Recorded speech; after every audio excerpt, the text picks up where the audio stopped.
Welcome, ladies and gentlemen, to an all-new reaction and review. Tonight, ladies and gentlemen, we're going to be checking out a movie from 1988. But before we get into what that movie is, I mean, if the title wasn't obvious enough, here is exactly, once again, why I am having my third crack at the whip this series. Now, it all started with a YouTuber called Emma Prevost, who made his living, well, I don't quite know what his job was in real life, but he did this YouTube channel where he would stick on a movie and periodically just talk about parts of the movie before giving an overall review. The reason why this formula for me worked is because after just watching the movie, he could just get straight into talking about it to the audience, and he had the tagline of honest reviews, no bullshit. Mr. Prevost had the idea nailed down that he wasn't going to lie about whatever he just witnessed, and he just told everybody exactly what his honest to God opinions were. Which you might say that's a pretty good idea. The problems Mr. Prevost have, however, were in execution. Because if you go into the comments section for some of his videos, sometimes he will respond to people, but unfortunately at times he comes across as, sadly, someone very negative, someone very, very intrusive on certain people's conversations, and a lot of people have criticized his overall attitude when it comes to his videos. I mean, I'm going to just do this very, very quickly. I'm going to pull out an example of the sort of thing I'm talking about. Sorry guys, this will take all but a moment, because Mr. Prevost did this a lot in his day, so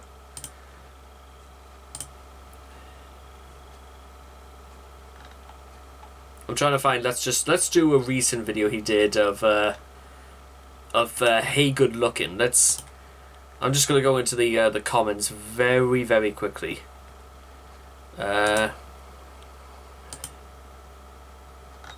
Because he usually is quite prevalent in this.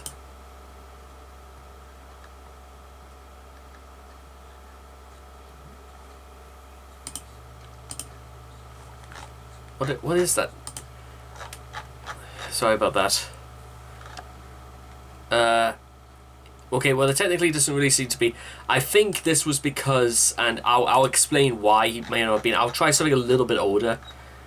Just to give you an idea about the sort of things I'm talking about. Let's do... I'll try and find one...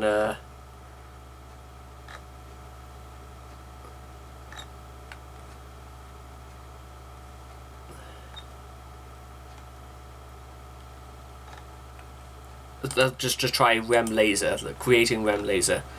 Usually would be in here this... Well, okay, well the problem is that, well, the thing is that Mr. Prevost had just under 1,000 videos on his channel to his credit, which for all the movies he's watched, there's a lot of things to dig into in there. I say that because very unfortunately Mr. Prevost passed away about 4 years ago, and it's sort of a very sad chain of events that sort of led up to him. I mean, he was losing friends, he was making videos about him going into hospital, and I don't want to necessarily say I don't want to necessarily make assumptions about Mr. Prevost's well-being before or after the chain of events happened, but he died, I believe it could have been possibly of heart disease, or because you could see he was quite a big man, is what I'm trying to say, and whether or not it was heart disease or if it was anything related to other, I think it's safe to say we hope very much Mr. Prevost to rest absolutely in peace, and I give my regards to his family or any of his relatives. I say that because I still liked what he did. I liked his very no-nonsense, just tell it as it is attitude with his videos. There could have been other problems. There could have been things he could have addressed, and I think there were certain ways he could have like handled himself better when it came to talking about to his people in the comments, but you live and learn through these things, it would seem. Now, the whole point was that on 2 occasions I tried to get like a separate little series on this channel going about talking about movies. My first was doing a review of Ghost in the Shell, the 1995 anime, and I might possibly watch it again for the references in the future, only because I didn't particularly really get into the movie. I understood the plot, I understood what was going on, but it was kind of just, that was it. It didn't really leave much impact on me, I guess you could say. Which is really strange given the sort of reception it had back in the day, and it still has a cult to this very day. And there were only 2 other videos I made which were of film reactions.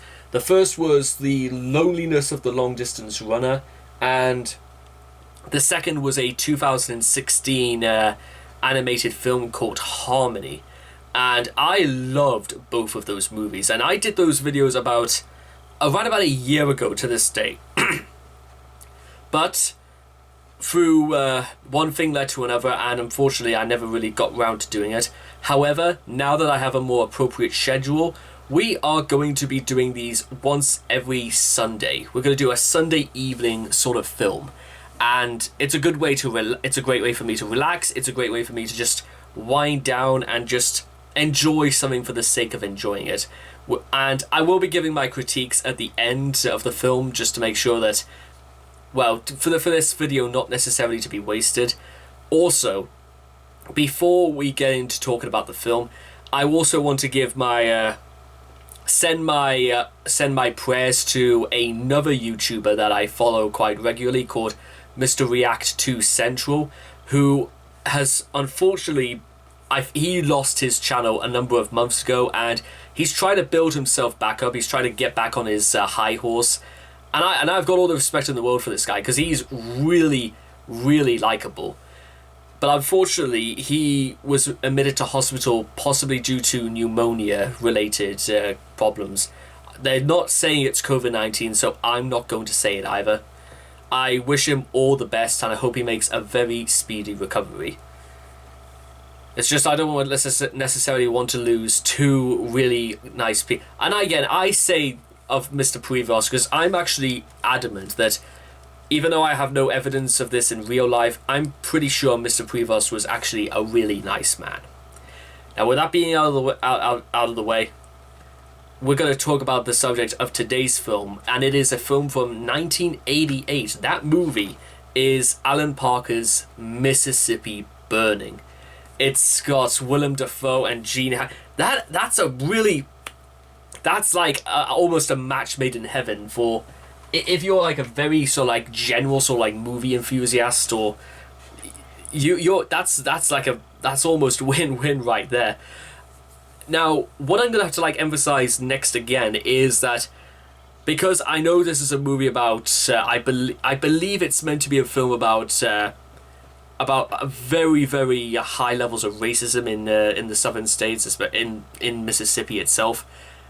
Also because I do have a little bit of a memory of this movie. It was when I was studying, when we were doing classes on slavery when I was 13 years old. So it would have been coming up to just about 10 years since I saw like about 45 minutes of this movie, and I think it mostly I think it was like in the first 30 minutes of the film.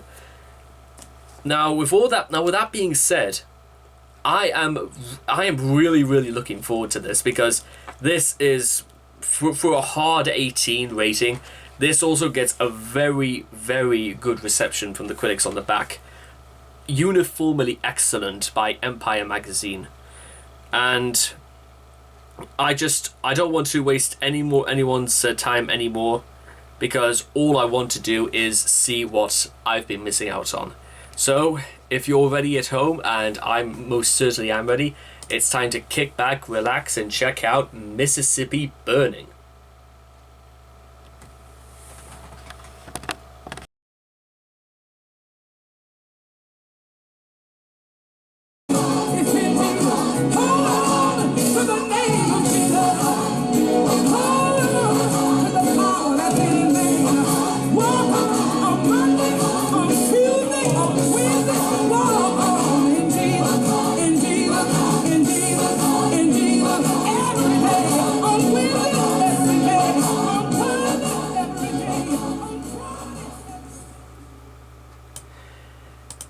And with that being said, ladies and gentlemen, that was Mississippi Burning. We'll just shut that off now. And I'll, let's see which one's the... Oh, that's much better. Whew. Well, ladies and gentlemen, that was really eye-opening. That's the first thing I've got to get off my knock that one straight off get that one off the bat first. It's fascinating because after not seeing, well, like you remember me saying in the beginning that I watched a couple about like 45 minutes of it back when I was about 13 years old. I'm glad I finally got to see this again because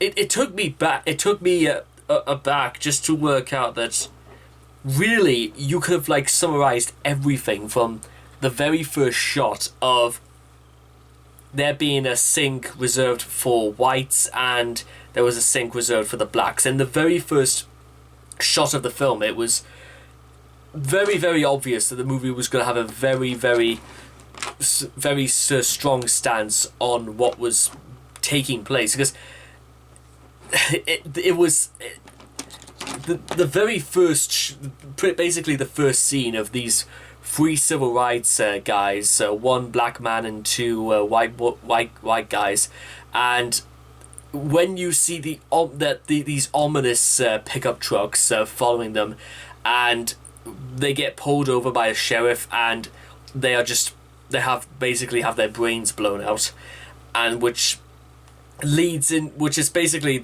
almost like the premise of the story is about Ward, played by Willem Dafoe, and Richard Anderson, played by Gene Hackman, to investigate exactly what's happened.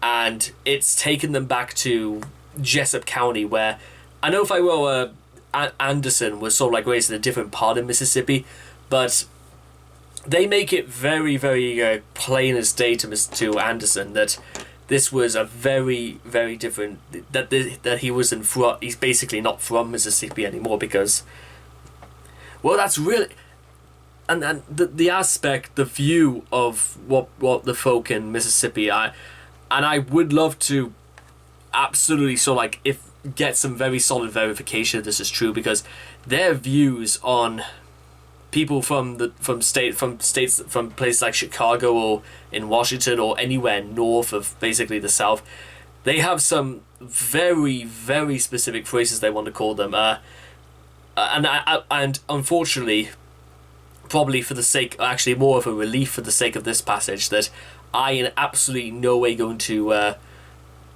share exactly what they say, because if there's one reason I'd say absolutely they give this an 18 rating, because the language that is used is appalling enough. You'll see people were mostly, in fact it's almost all white characters say the N-word freely as though they were just saying hello, and they also have a very specific view towards outsiders as well, and that's which is just as vile if anything they call it. And again, I'm not even going to specifically go over what they say, because there's absolutely no way I'll be able to get this out in any other case. But then of course, that's just first off, I wanted to kind of like discuss actually the idea of the casting, because having a young Willem Dafoe and I'd say just about a middle-aged Gene Hackman, it was a brilliant decision, because you've got Ward, who's now become in a pretty senior position, a pretty high up position in the FBI, and he has his own particular views, believing that he can change the world through one step at a time. Anderson, however, is a little bit more of a realist, and that's the biggest thing you're going to see between these two, is that Ward plays it by the book, and Anderson just knows how these people, their mindsets work. And and in many ways, it's probably because of Anderson's logic throughout this film is why the Klan's members were reprimanded and arrested, and it was just.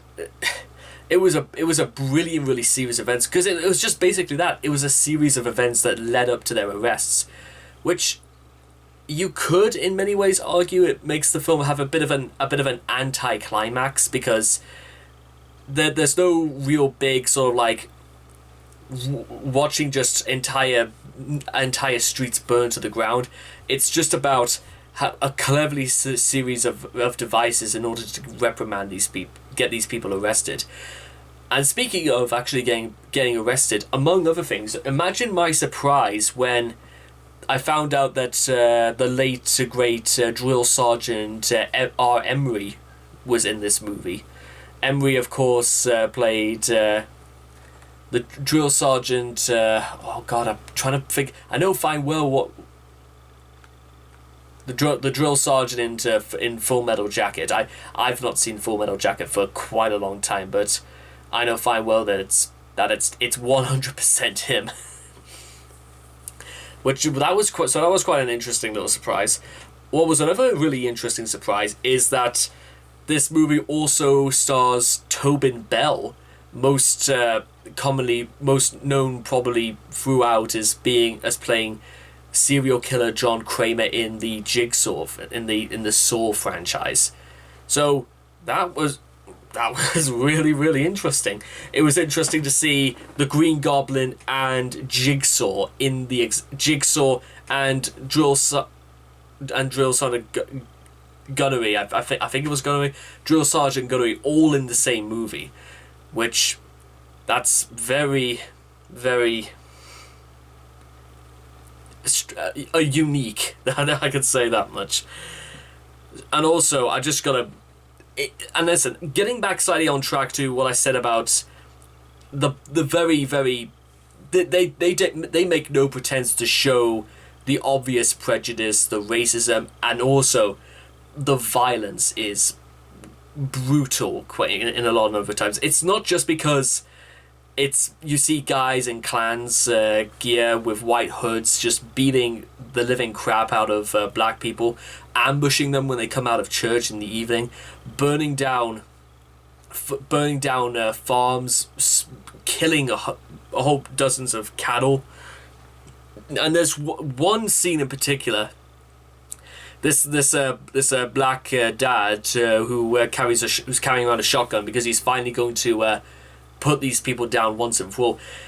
He gets ambushed from behind, and they attempt to hang him from a tree, and it's right up against the scene where the barn is up in flames, and the imagery is, well, there's no other way of putting it. It is a little bit scary because I sort of like knew a little bit going into this movie that, well, when you've got like imagery like this of a burning cross, and also there's the actual pretty much the frame of that man getting hung from a tree, I kind of had an idea that the movie was going to be brutal, and to be brutally honest, it was.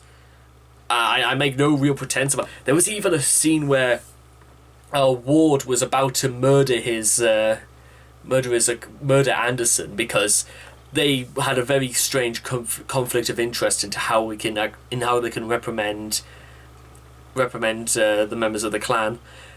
It was really interesting because again they've been sort of like getting on each other's nerves throughout a large portion of the film, because Ward goes a little bit mad with power about 20 minutes into the film. He starts ordering hundreds of other FBI workers. He orders his crew, this guy called Ward, to just buy up the motel that they are staying in just so they won't be thrown out.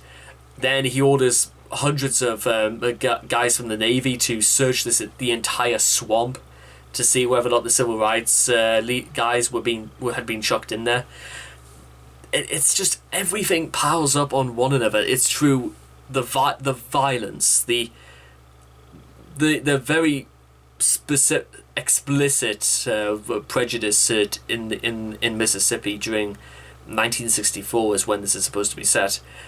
And finally, at the end, I said the ending's a bit of an anticlimax, but it was really, really interesting to see that they did it absolutely flawlessly. And despite the fact that the wife of one of the police officers just had her home pretty much ransacked because she squealed to the FBI guys, and basically she was almost beaten half to death by her husband. There's just... I know fine well. So I absolutely had to applaud the movie for just... It's the brutal reality of exactly what was going on during the mid-60s, following pretty much the immediate death after Martin Luther King. And I gotta lay it into you, ladies and gentlemen, because I knew this was sort of a thing I kind of like wanted to bring up at some point, because I would say absolutely I'm fortunate enough to have never really grown up in a time where that sort of prejudice didn't really exist. Besides, if you did hold a prejudice, especially when I was growing up in school and all that, they would make you a pariah almost instantly. Like, that sort of thing was almost, well, it is unforgivable. And fortunately, I've never really seen any real displays of racism when I was in school or kind of like elsewhere for that matter. And there are, however, there was only one real thing I did have to say about this, because of the only real example of, like, we don't really have things like the KKK in the UK as I've never seen them myself. I think I'll call myself very lucky in that aspect. There was, however, one day I do remember, back about 9 years ago, this is more for my sister and my brother. They used to go to this performing arts college. We used to go there on Saturdays. I would sort of like just go there just because, I kind of like wanted to, be with them in that sense. And I would just like read or do homework or whatever whilst they were doing their own thing. It usually lasted about like 3 or maybe 4 hours or stuff like that. There was a good times. They did that for about 2.5 years they were there. Anyway, the point is that on one Saturday afternoon, I think this was like about May of 2013 when this happened.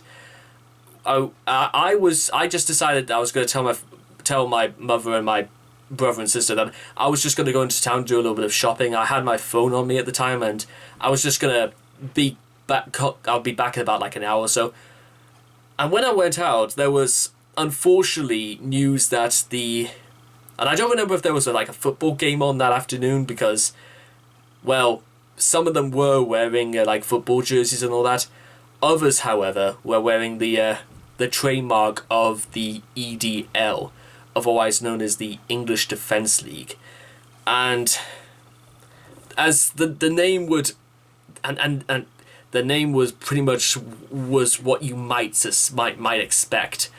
And fortunately, I had enough sense to literally just stay out.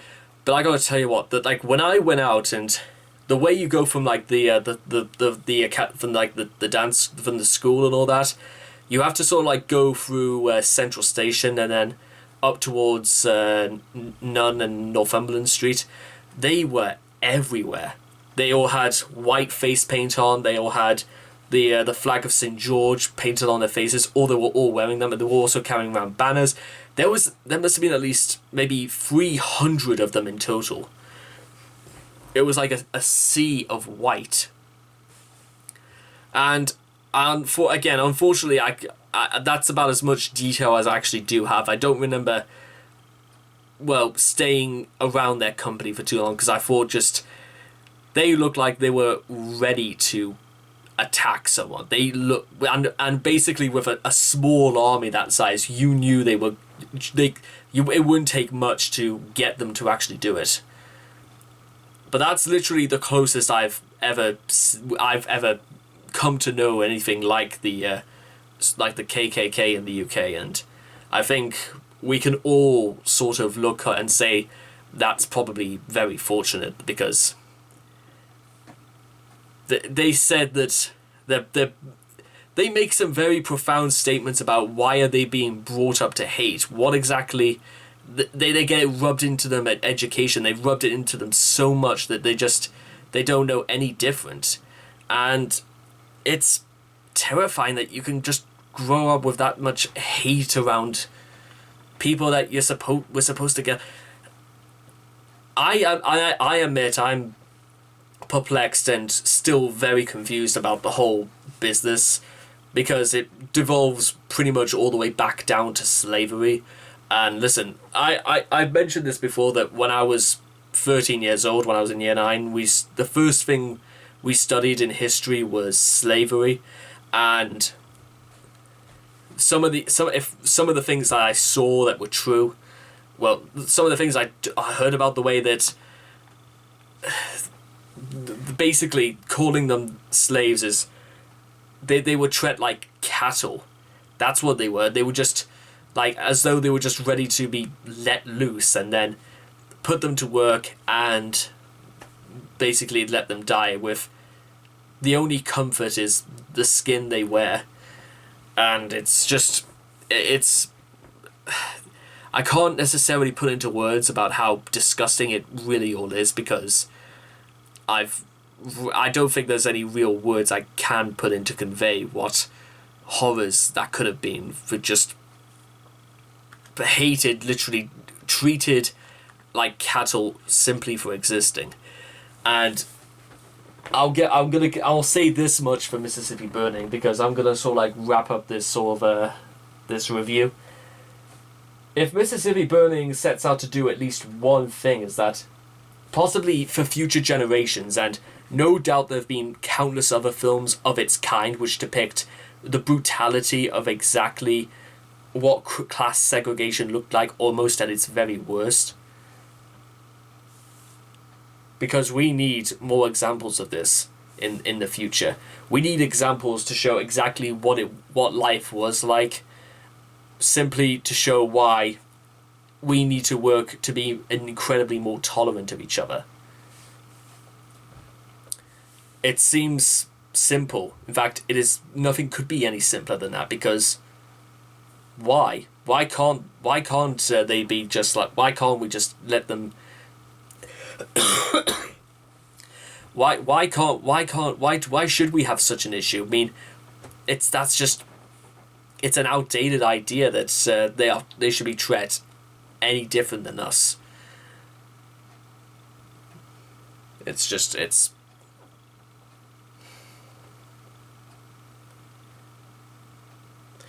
I reckon if I come back to watching that movie at some point over in the future...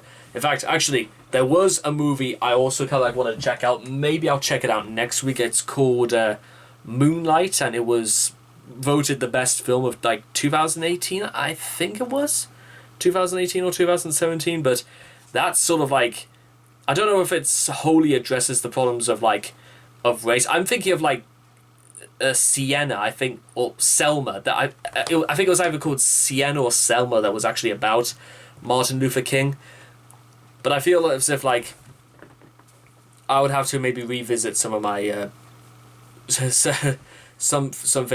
revisit what I know about slavery, and of course what it just to understand the history, just so I can get some perspective about how badly they've been treated, and why it's beneath our dignity to behave as disgusting, as abhorrent as that. That's certainly a beginning. So anyway, I hope all of you guys have enjoyed this review of Mississippi Burning. Please make sure to leave your thoughts and comments in the comment section down below. Let me know if you've seen the movie for yourselves, and let me know what you thought of the movie as well. Please also make sure to leave comments if you want to request any other films, and I'll see what I can get round to, and I will hope to see all of you guys again in the next video. Take care. Bye-bye for now.